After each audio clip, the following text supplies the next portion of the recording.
Hi, this is Kaushik Ranchod here from the Ranchod Law Group, live here with Brian, and we are going to talk about the I-601A waiver in more depth, 245I, and more. We've been getting a lot of questions, so we want to answer them here live. ¿Qué tal? El abogado Kaushik y como siempre Brian, aquí traduciendo lo que el abogado dice en inglés. Vamos a estar hablando el día de hoy de los perdones como el I-601A, el 245I y muchas cosas más, muchas preguntas que nos han hecho durante la semana algunas personas. All right, so Brian, we've been getting a lot of questions. Yeah. Why don't you ask me some of the questions we've been getting? Yeah, like talking about the 245I, I remember someone asking if the derivative have to be present as like the main applicant. Do they have to prove the physical presence as well if you're a derivative? The main applicant must prove the physical presence, but the derivative does not need to prove physical presence in order to qualify for 245I. And if you haven't had a chance, go look back at our last 245I video because that has a lot of information about 245I, where if you've had a petition filed April 30th, 2001 for you, you may qualify for 245I. Derivatives may also qualify as well, but the derivatives don't need to be physically present. Ok, la primera pregunta que le hice al abogado, que alguien nos la hizo la semana pasada, es si los derivados que estamos hablando en el video anterior tienen que demostrar la presencia física en el país al igual que el principal. La respuesta es no, los derivados no tienen que probar esa presencia física como lo hace el principal. Entonces si usted cree que tiene una petición, o más bien tiene una petición sometida el día o antes del día 30 de abril del 2001, entonces sería bueno que nos contacte para ver qué opciones tiene y cómo puede calificar. Pero si quiere saber más información acerca de eso, el abogado los invita a que vea el video anterior, que hablamos un poquito más en específico de esta figura del 245I. So with the physical presence, I'm talking about specifically with the requirement for 245I of December 21st, 2000. El requisito de probar la presencia es nada más para diciembre 21 del 2000, es donde se tiene que probar esa presencia, eso es lo que está hablando. And we also got another question about whether someone would qualify for a waiver.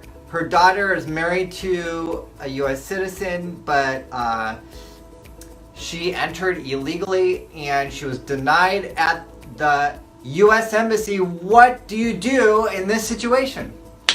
Y ahora, otra de las preguntas que le hicieron al abogado la semana pasada es el caso específico de una persona que está casada con un ciudadano de los Estados Unidos que entró al país ilegalmente y que una vez atendiendo a la embajada o al consulado fue negada y le dieron el castigo de los 10 años. ¿Qué se puede hacer en un caso como ese? Alright, so first let's talk about whether you are in the United States or outside the United States, because it wasn't 100% clear to me. So, if you are outside of the United States, you're denied at the U.S. Embassy, you're married to a U.S. citizen, then you can possibly apply for an I-601 waiver. Okay, la primera cosa que tenemos que diferenciar, que no fueron tan específicos en la pregunta que le hicieron la semana pasada, es si esta persona que fue negada está actualmente en los Estados Unidos o se encuentra fuera, es decir, que fue negado estando en el consulado y ahí se quedó con el castigo de los 10 años. Entonces, en ese caso es posible, dependiendo de las circunstancias, que esta persona aplique por el perdón conocido como el I-601. But in order to qualify for an I-601 waiver, you have to show extreme hardship to the U.S. citizen. Uno de los requisitos, o más bien la base de todo el perdón I-601, es demostrar que el ciudadano de los Estados Unidos o la ciudadana de los Estados Unidos sufriría algo que se llama extreme hardship en inglés, que es el sufrimiento extremo, y se tiene que demostrar eso hacia el ciudadano de los Estados Unidos. Extreme hardship is not just filling out forms. What we do in our office is we prepare a legal brief because it's a very high standard to meet. You have to show that in two situations, your U.S. citizen spouse would face extreme hardship. Ahora, el sufrimiento extremo no es simplemente formularios que se llenan, no es simplemente el formulario I-601. Aquí en nuestra oficina nosotros realizamos además algo que se traduce como un resumen legal, donde el abogado hace todos los argumentos del caso y demuestra por lo menos dos circunstancias graves por las cuales el ciudadano de los Estados Unidos o la ciudadana de los Estados Unidos sufriría de manera extrema por la ausencia de esta persona a la que está peticionando. The two situations are if you, as a U.S. citizen, stayed in the United States and your spouse was living abroad in their home country, the extreme hardship you would face being separated. Uno de los puntos que se demuestra si aplica en el caso, si la persona a la que estás peticionando actualmente reside en otro país que no es Estados Unidos, es la separación. Ese es el primer punto de los que se demostraría, la separación del ciudadano al no poder seguir a esta persona a su país de origen. And then there's also the extreme hardship that the U.S. citizen would face if they had to go to your home country as well. So you have to prove both of those points. And if you don't prove both of those points, then you don't get the waiver. Otro de los puntos, o el segundo punto a demostrar es en el supuesto de que el ciudadano de los Estados Unidos o la ciudadana de los Estados Unidos tuviera que trasladarse a este país extranjero para vivir con esta persona de la que estaba peticionando y el cual lo haría sufrir o la haría sufrir extremadamente por diferentes circunstancias. Si no puedes probar esos dos puntos, no se puede proceder con este perdón. Now, let's say that you are actually in the United States, you entered illegally, married to a U.S. citizen, and you're in the United States, then you would apply for an I-601A waiver. But then eventually you would go back to the U.S. Embassy, have an interview, and then re-enter the United States.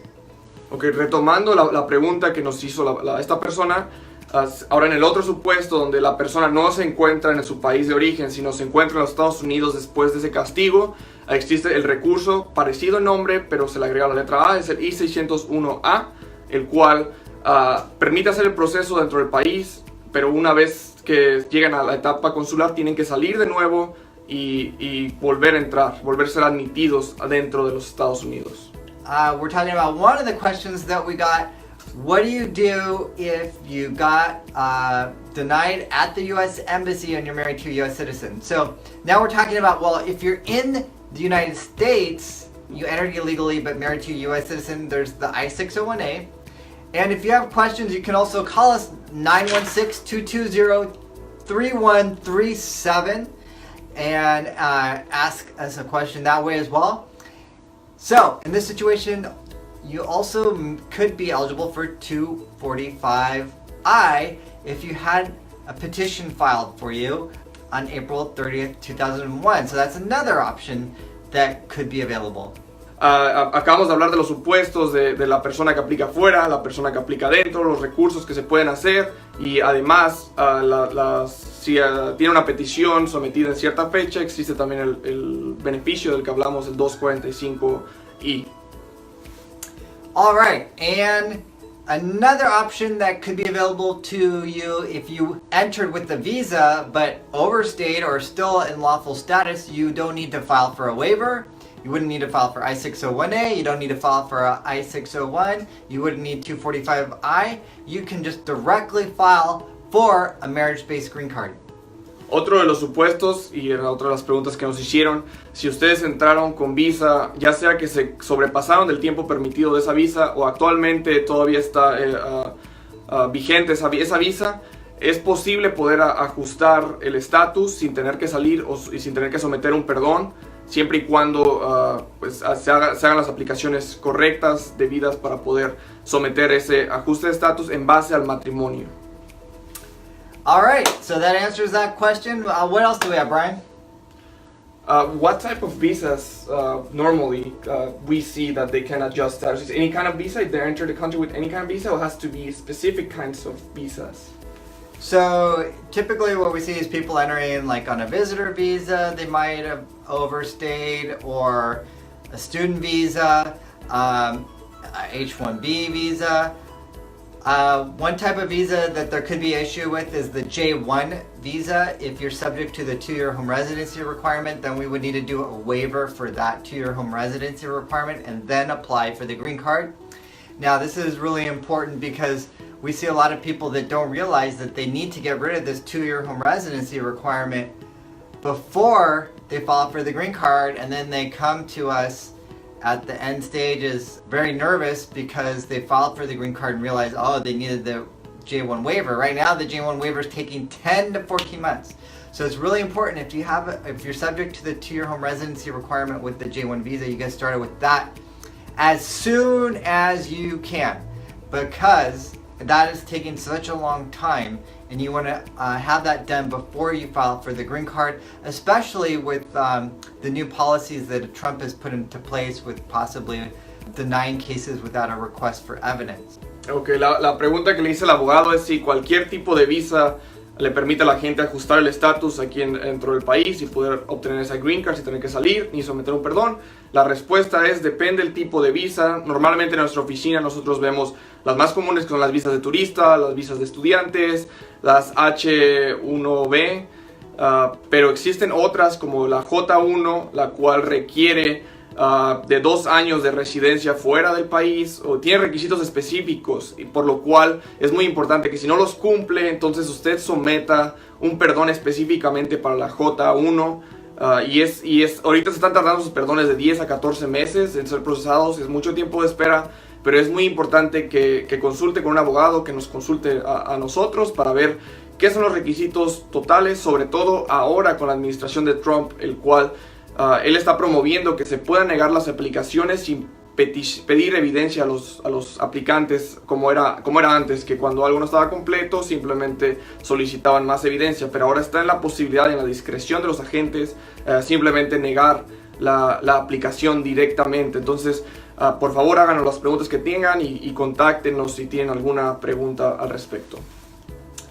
So, if you are on a visa and if you maintain lawful status, then you may be able to change status to another type of status. So, for instance, if you're here on a visitor visa, you may be able to change status to an H-1B visa, but every case is very unique and it gets very complicated. So then I would recommend you call us at 916-613-3553 to evaluate your specific situation. If you've overstayed your visa, then you generally cannot change status to another visa unless you're adjusting status, for instance, to and you're married to a U.S. citizen spouse, you're considered what's called an immediate relative, then you are able to adjust status. But if you're changing status to just another type of visa and you've overstayed, you may not be able to change status. Ok, otro de los beneficios de las personas que están actualmente en el país con una visa vigente, la cual no ha permanecido en la presencia ilegal, ellos pueden cambiar el tipo de visa que tienen estando aquí dentro del país. Es como, por ejemplo, una persona que entra con visa de turista puede cambiarlo a una visa H1B, pero ya depende de las circunstancias. Por eso el abogado los invita a que nos contacten si tiene dudas sobre eso. Si actualmente usted está aquí con una visa y quiere cambiarla a otra, por favor contáctenos para que podamos ver su caso en específico. Pero para las personas que ya se les expiró el estatus, que ya su visa no es vigente o que están permaneciendo de manera ilegal aquí dentro del país o han sobrequedado del tiempo permitido, ellos no pueden cambiar el tipo de visa a menos que utilicen otra aplicación como lo es el ajuste de estatus, como el ejemplo que estamos dando de los que se casan, la ajuste de estatus por medio del matrimonio. Ellos sí pueden, pero los invitamos a que nos hablen. Yo les doy la línea en español, es 916-613-3553. All right, well, we answered the questions that we received, and we look forward to seeing you next week. Thanks, and have an awesome day. Muchas gracias por sintonizarnos. Nos vemos aquí la próxima semana, como lo estamos haciendo. Muchas gracias por su tiempo y esperamos que podamos haber atendido alguna de sus dudas. Y si no, pues nos contactan, como ya les dijimos. Y el abogado y yo les deseamos que tengan un excelente día. And next week I would like to talk about updates on DACA, see if we have any updates on DACA, and then there's also been some new updates on taking public benefits. So stay tuned. Muy bien, la próxima semana el abogado va a estar hablando acerca de si hay alguna actualización sobre el DACA, que es algo que nos interesa a todos. y también acerca del beneficio público, que es recibir beneficios del gobierno y cómo le puede afectar en su aplicación. Así que sintonícenlo la próxima semana para hablar de esos interesantes temas.